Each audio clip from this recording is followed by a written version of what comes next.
Right, we come to the statement. I call the Secretary of State, Michael Gove. Thank you very much, Mr. Speaker. And with your permission, I'd like to make a statement about the next steps that we are taking in the government strategy to counter extremism and to build greater national resilience and social cohesion. The United Kingdom is a success story, a multinational, multi-ethnic, multi-faith democracy, stronger because of our diversity. But our democracy and our values of inclusivity and tolerance are under challenge from extremist groups which are radicalising our young people and driving greater polarisation within and between communities to further their own ends. In order to protect our democratic values and enhance social cohesion, it is important both to reinforce what we all have in common and to be clear and precise in identifying the dangers posed by extremism. As our new definition makes clear, extremism can lead to the radicalisation of individuals, deny people their full rights and opportunities, suppress freedom of expression, incite hatred, weaken social cohesion, and ultimately it can lead to acts of terrorism. Most extremist materials and activities are not illegal and do not meet a terrorism or national security threshold. For example, Islamist and neo-Nazi groups in Britain are operating lawfully, but they advocate and work towards the replacement of democracy with an Islamist or Nazi society. The Department for Levelling Up Housing and Communities has been working with local authorities, civil society and faith groups, especially in those areas where social cohesion is most under strain, to de-escalate tensions and to explore the most constructive support that we can offer. From our engagement, we hear widespread unease over the safety and security of community organisations, political candidates and elected officials. Councillors have been threatened with violence. Council meetings have been disrupted. Council officers and elected members talk of walking a tightrope, terrified of inadvertently saying the wrong thing, of offending one side or another. Many choose to remain silent, to take no action. Mr. Speaker, such is the chilling effect of these extremist groups on our democracy. It is, of course, gravely concerning that the conflict in the Middle East is driving further polarisation. We've seen a terrible increase in anti-Semitic and anti-Muslim hate crime, as well as a very significant increase in radicalisation. Troublingly, there is also evidence that some Islamists and extreme right-wing groups and others who seek to tear our society apart are working together to maximise the reach of their message and cause. And that is why the work of civil society organisations such as the Community Security Trust and Tel Mama, as well as Muslims Against Anti-Semitism, the educational charity Solutions Not Sides, and the Forum for Discussion of Israel and Palestine is so important. We've provided additional funding for the CST and Tel Mama to counter anti-Semitism and anti-Muslim hatred, and we will do more. We will shortly establish a new fund to provide additional, direct and tangible support for grassroots organisations building bridges and fighting division. I wish to commend those doing so much to counter prejudice. In working with civil society, it's critically important that we do not, unwittingly or through ignorance, fund or otherwise support organisations or individuals who are themselves extremist. In the past, it has unfortunately been the case that extremist groups and actors have sought to present themselves as moderate voices, representative of majority or mainstream opinion. The government has had a definition of extremism since 2011. It has helped inform our prevent counter-terrorism work and was designed to assist the government in engagement. But in a considerable number of cases, organisations and individuals with views which are clearly extreme have nevertheless benefited from state engagement, endorsement and support, and furthermore have exploited that association to further their extremist agendas. Among the most significant was Shakil Beg, who was labelled an Islamist extremist by a judge. Mr. Beg, an NHS chaplain and regular speaker at state schools, ran the Lewisham Islamic Centre and was on both the Metropolitan Police's Independent Advisory Group in Lewisham and Lewisham's Standing Advisory Committee on Religious Education. In 2016, Mr. Beg sued the BBC when they described him, accurately, as an extremist. The judge in the case, Mr. Justice Haddon Cave, conducted his own scrupulous research, identifying many occasions where Mr. Beg had advocated extreme positions, including promoting and encouraging religious violence, by telling a Muslim audience that violence in support of Islam would constitute a man's greatest deed. Not only did Mr. Justice Haddon Cave dismiss Mr. Begg's claim, he drew specific attention to the danger of extremists exploiting sponsorship from state institutions. And he outlined the need for an updated and more precise definition of extremism to guide engagement by government and others. And we have since seen how figures of potential extremism concern have been able to work with the Crown Prosecution Service and the Metropolitan Police, co-opt charities, and indeed benefit from public funding.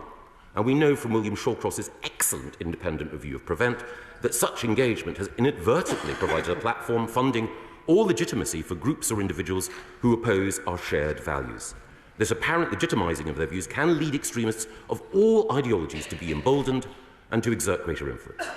That's why today my department is publishing an updated, more precise and rigorous definition of extremism, alongside a set of cross-government engagement principles for use when engaging with external groups. There is also detailed guidance on what the definition does and does not capture. And we're also setting up a new counter-extremism centre of excellence in my department as a world-leading authority on best practice, data and research.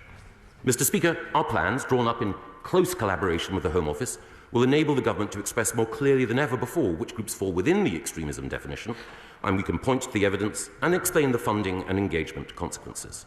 They will also support national efforts to counter the work of extremists who promote their ideologies both online and offline. The new definition will strengthen vital frontline counter-radicalisation work, and the new Centre of Excellence will also help us to understand the role played by state actors and state-linked organisations in extremist activity which is taking place in our country. And the wider knowledge of what constitutes extremist behaviour and who is behind it will, I hope, help all of us to identify potential threats and to take steps to challenge and marginalise them. Critically, the rights that we enjoy in the United Kingdom extend to everyone. Freedom of expression, freedom of religion and belief, the rule of law, upholding democracy and equal rights, these are the cornerstones of our civilised society, which as a government, as a parliament, on every side of this House, we strive always to uphold. So let me be clear, our definition will not affect gender-critical campaigners, those with conservative religious beliefs, trans activists, environmental protest groups, or those exercising their proper right to free speech. The government has taken every possible precaution to strike a balance in drawing up the new definition between protecting fundamental rights and safeguarding citizens. Our definition draws on the work of Dame Sarah Khan, the government's independent reviewer of social cohesion, and Sir Mark Rowley, the Metropolitan Police Commissioner, before his appointment to that post. The proposed definition will hold that extremism is the promotion or advancement of an ideology based on violence, hatred or intolerance that aims to negate or destroy the fundamental rights and freedoms of others, or undermine, overturn or replace the UK system of liberal parliamentary democracy and democratic rights, or intentionally create a permissive environment for others to achieve these results. It is important to stress that we are in no way intending to restrict freedom of expression, religion or belief. But the government cannot be in a position where, unwittingly or not, we sponsor, subsidise or support in any way organisations and individuals opposed to the freedoms we hold dear. Across this House, I am sure that we would agree that organisations such as the British National Socialist Movement and Patriotic Alternative, who promote neo-Nazi ideology, argue for forced repatriation, a white ethno-state and the targeting of minority groups for intimidation, are precisely the type of groups about which we should be concerned and whose activities we will assess against the new definition. The activities of the extreme right wing are a growing worry. The targeting of both Muslim and Jewish communities and individuals by these groups is a profound concern requiring concerted action. And it is important, just as with our definition of extremism, to be precise in the use of language when discussing Islamism. Islamism should never be confused with Islam. Islam is a great faith, a religion of peace, which provides spiritual nourishment to millions, inspires countless acts of charity, and celebrates virtues of generosity, compassion, and kindness. Islamism is a totalitarian ideology which seeks to divide, calls for the establishment of an Islamic state governed by Sharia law, and seeks the overthrow of liberal democratic principles. It has its roots in the thinking of the founder of the Muslim Brotherhood, Hassan al-Banna, the founder of Jamaat-e-Islami, Abu al-Mawdudi, and the Muslim Brotherhood ideologue, Said Qutb. The Palestinian branch of the Muslim Brotherhood is, of course, Hamas. Organisations such as the Muslim Association of Britain, which is the British affiliate of the Muslim Brotherhood, and other groups such as Cage and MEND, give rise to concern for their Islamist orientation and views. We will be holding these and other organisations to account to assess if they meet our definition of extremism, and will take action as appropriate. There are, of course, further steps that we will take in the coming days and weeks to marginalise extremist groups and to support and strengthen those communities where extremists are most active and spreading division. This will include responding to Dame Sarah Khan's forthcoming report on social cohesion and democratic resilience, and Lord Walney's independent review of how to counter political violence and disruption. In this debate, we must never forget about the experiences of victims of extremism who are targeted by extremist groups and the severe and distressing impact it has on their lives. So I'm pleased that Dame Sara Khan will be addressing this in her forthcoming report. As the Prime Minister has said, the time has come for us all to stand together to combat the forces of division and to beat this poison.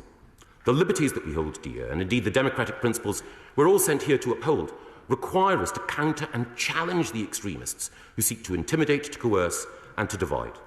We have to be clear-eyed about the threat we face, precise about where that threat comes from, and rigorous in defending our democracy. That means upholding freedom of expression, religion and belief when they are threatened, facing down harassment and hate, supporting the communities facing the greatest challenge from extremist activity, and ensuring this House and this country are safe, free and united. I commend this statement to the House.